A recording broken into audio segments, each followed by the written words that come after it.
So before we get into any of the other issues here, the blessing of effective battlefield pain control is one of the things that makes our fighting force so awesome, because the soldier out there recognizes the huge investment that our military, our government, our people as a whole have made in this healthcare arena.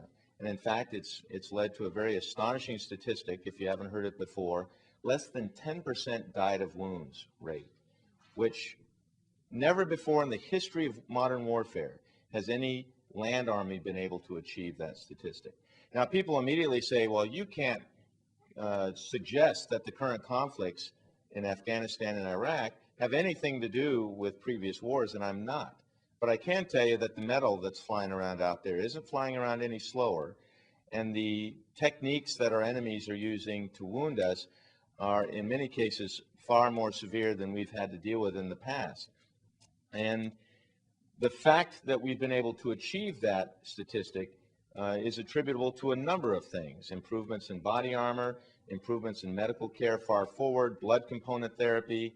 And oh, by the way, these are all advances, rapid transport, that not only have we used successfully in the military, but these things that we do in the military tend to translate into better civilian care.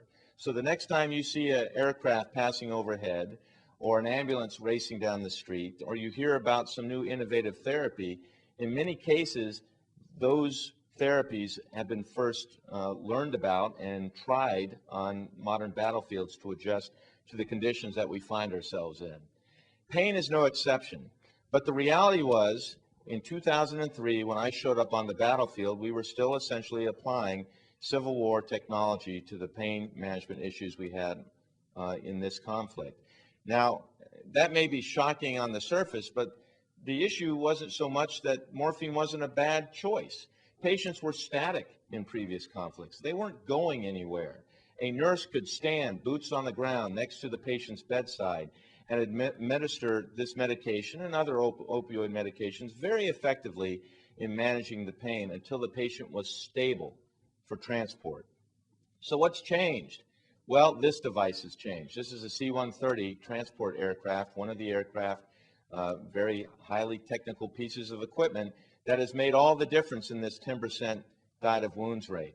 I can tell you from personal experience, the wounds that we're seeing today, I believe in previous conflicts, for the most part, weren't surviving. And that's why we're achieving this statistic. And what we've done with these aircraft is essentially built a 6,000-mile long ICU that starts at point of injury, goes to the levels of care. We like to call them levels of care. We used to call them echelons of care. About every 10 years, we like to change the nomenclature to keep your reporters guessing. So we go through the levels of care all the way back to CONUS, all the way to the VA system. And this aircraft has made all the difference. But it's also caused some other issues. This is the inside of a C-141. This is an austere medical environment by anybody's estimate. For me to talk to a patient in this environment, I have to scream essentially at the top of my lungs to be heard. It's dark, it vibrates, not the greatest thing when you've had a wounded leg, such as a traumatic amputation of your arm or your leg. You can't really use monitors in this environment.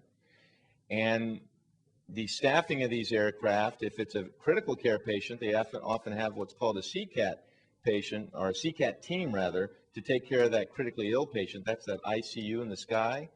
But for most of the lightly wounded soldiers, the ones with maybe just a foot blown off or maybe just an arm blown off, there's a nurse and a number of techs that are taking care of those folks. And if your only tool is morphine in this environment, we as medical professionals begin to see the problem with that monotherapy. It's not that morphine's a bad drug.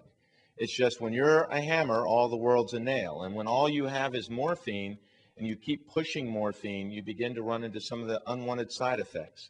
Those include respiratory depression, sedation, not the greatest things to be happening in an environment like this. So the soldiers or the nurses rather, back in 2003, who are in the front lines of all of this business, were essentially in a dilemma. Do I treat this soldier with morphine and stop the moaning, or do I go ahead and listen to the moaning because a moaning soldier is still breathing? In fact, the reason I got sent to Iraq back in 2003 was then General Peake, Surgeon General Peake at the time, recognized that this was an issue and asked my boss, who is the consultant to the Surgeon General for anesthesia, Jack Childs, the soldiers are arriving in Landstuhl in agony. What are you going to do about it? Well, at the time, we had this sexy technique called regional anesthesia. And actually, regional anesthesia has been around for 100 years. And despite what the press sometimes claims, I did not invent regional anesthesia. It was there long before I existed. What my group has done, my team, is we have taken this very promising technique and we've applied it to this very austere environment. But along the way, we learned some things about military medicine that, and its adjustment to this environment, that we needed to change. We learned that morphine as a monotherapy wasn't going to work in this 6,000-mile long ICU.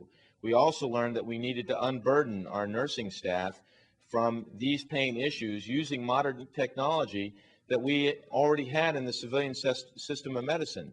Just like I mentioned to you that the military impacts on civilian medicine, well, we're all a product of that civilian medicine progression during peacetime. We train in your civilian institutions. We go to civilian meetings to learn best practices. So many of the best practices that we knew back when this conflict got started in 2001 weren't necessarily existing from a pain standpoint for these conflicts. Why? Well, nobody really knew that this reality, this 6,000-mile long ICU, was going to exist. What it represents is the very flexible and, in my opinion, awesome ability of our military medical system to adjust to the situation at hand, essentially put our doctrine aside and make it happen.